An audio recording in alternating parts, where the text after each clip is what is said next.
Le Kosovo, ancienne province de la Serbie majoritairement peuplée d'Albanais, a connu des tensions croissantes après l'éclatement de la Yougoslavie dans les années 90.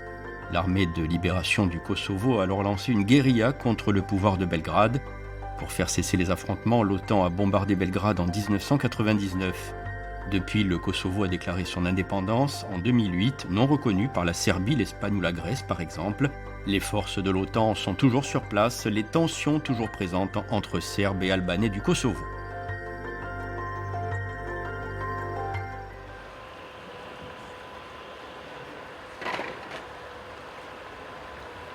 Les carabiniers italiens de la KFOR, la force de soutien de la paix de l'OTAN, en pleine discussion avec les policiers kosovars. Gli ultimi arruolamenti. Tout près du pont d'Austerlitz, sur la rivière Ibar qui divise Mitrovica en deux, Serbes au nord, Albanais au sud. Un pont fermé à la circulation routière qui semble séparer plus qu'il ne relie.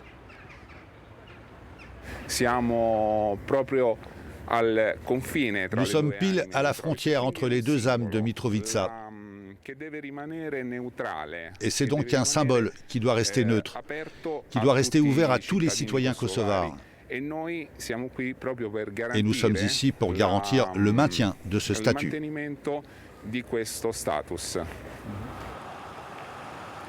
Depuis la guerre de 1999 entre l'UÇK, l'armée de libération du Kosovo, et les forces serbes, la KFOR est présente dans l'ancienne province de Serbie qui a déclaré son indépendance en 2008.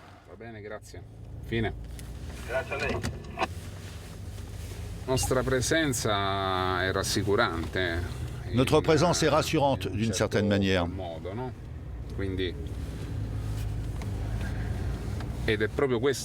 Et c'est vraiment ça notre but. Pour maintenir la liberté de mouvement, notre présence est nécessaire pour d'une part recueillir d'éventuels signaux de problèmes potentiels et d'autre part rassurer la population.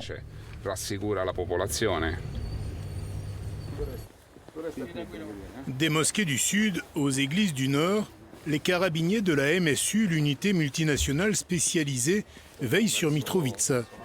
D'autres unités venues de 27 pays sont stationnées dans tout le Kosovo. Les effectifs sont passés de 4 à 5 000 l'année dernière, à la suite d'affrontements qui ont fait une vingtaine de blessés parmi les militaires.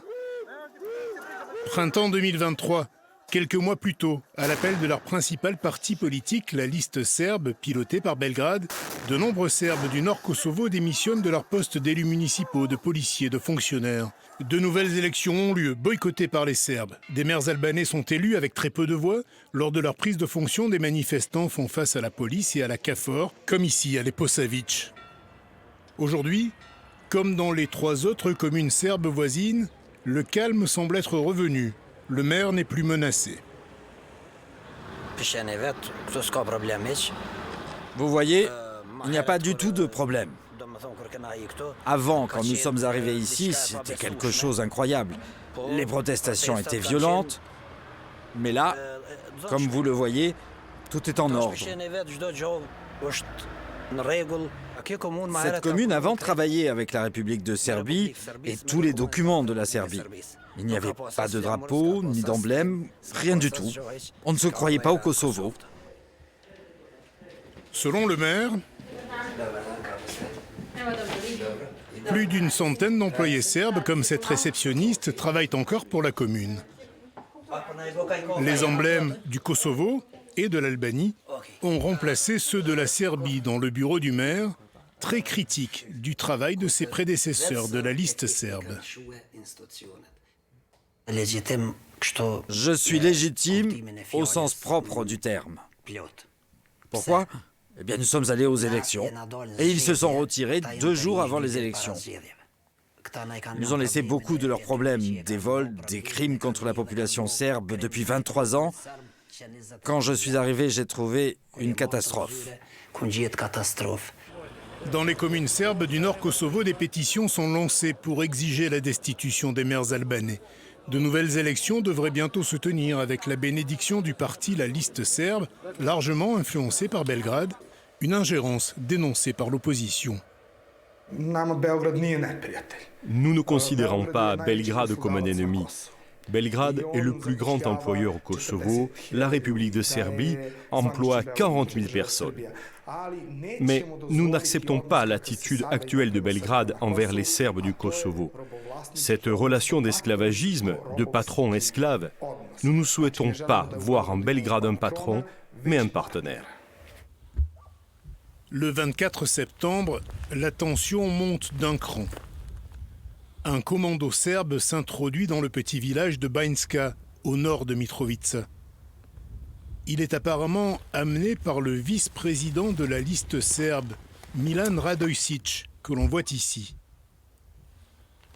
Un policier kosovar est assassiné lors d'une embuscade, 3 membres du commando abattus lors de la riposte. Radojčić a depuis été arrêté en Serbie. Belgrade, qui ne reconnaît pas le Kosovo, refuse de l'extrader. 4 mois plus tard, fin janvier, la tension est retombée à Banjska. Là, nous sommes en train de faire une patrouille de routine que nous faisons habituellement tous les jours avec les unités d'intervention rapide dans la zone qui est sous notre responsabilité. La police du Kosovo, composée presque exclusivement d'Albanais après les démissions des Serbes, patrouille quotidiennement dans le village, aux abords du monastère, tout proche de la maison dans laquelle s'était établi le commando.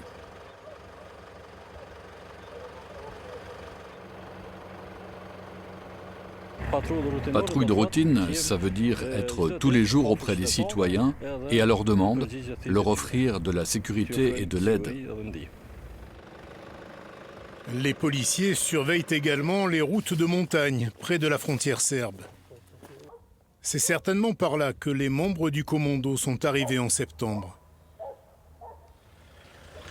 Après ces événements, les effectifs de la police ont été renforcés dans tout le nord du Kosovo.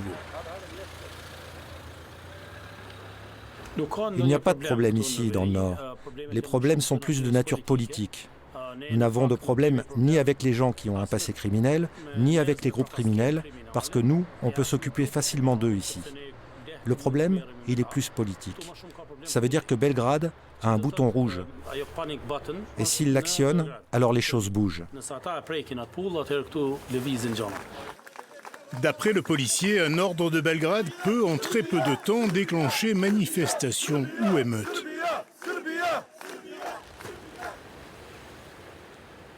Pendant ce temps, à Mitrovica comme à Pristina, tant bien que mal, les discussions intercommunautaires se poursuivent. Le pont d'Austerlitz, Miodrag Milicevic l'emprunte régulièrement. Il est l'un des acteurs du dialogue albano-serbe. Pourtant, plus de 20 ans après la guerre, Miodrag est fatigué, surtout depuis l'arrivée au pouvoir à Pristina du gouvernement Kurti, de centre-gauche. Nous sommes une société profondément divisée, à tous les niveaux. Une société divisée sur le plan ethnique. Le dialogue qui est indispensable est inexistant en ce moment. Entre 10 et 13% des Serbes ont quitté la partie nord du Kosovo l'année dernière. La raison principale est le manque de sécurité personnelle et les problèmes qui sont apparus avec l'arrivée du gouvernement actuel à la tête du Kosovo. Les problèmes, c'est par exemple la récente interdiction de l'utilisation du dinar serbe dans les transactions financières, ou encore ce qui fait que les étagères des magasins sont presque vides, l'interdiction d'importer des marchandises depuis la Serbie voisine. Il n'y a plus ou presque plus de produits qui proviennent de la République de Serbie depuis ces 7 derniers mois.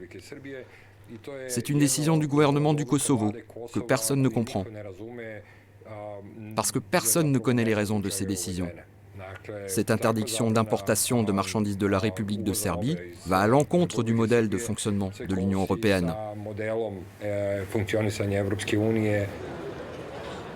Dans le sud albanais de Mitrovica, les hommages aux martyrs de l'UÇK, l'armée de libération du Kosovo, côtoient les symboles de l'amitié avec l'Albanie.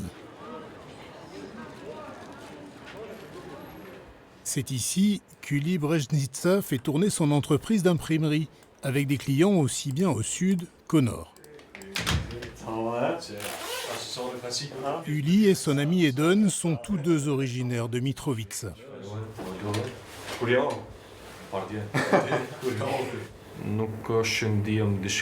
Je ne me sens pas en danger, sauf quand il y a une situation de tension.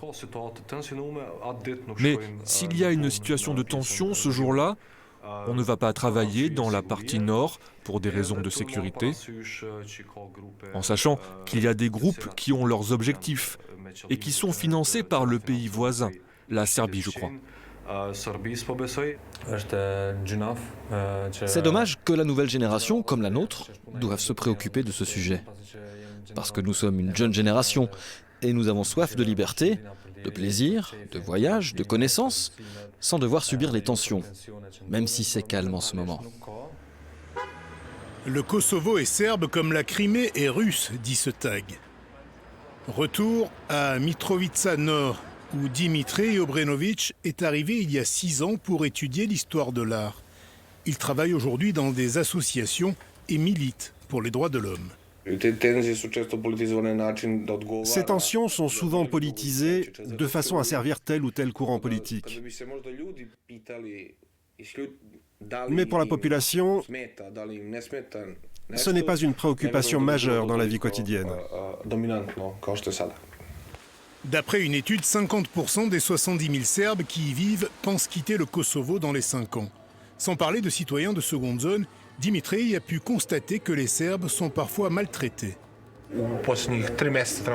Au cours des 3 derniers mois, depuis que je travaille sur la question, il y a eu un grand nombre d'incidents de maltraitance de la part de la police, de non-respect des droits linguistiques, vu que sur le territoire du Kosovo, les langues serbes et albanaises sont obligatoires pour tous les fonctionnaires.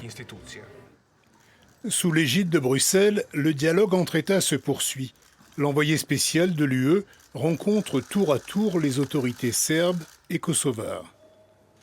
Sans grandes avancées, Belgrade revendique toujours le territoire du Kosovo.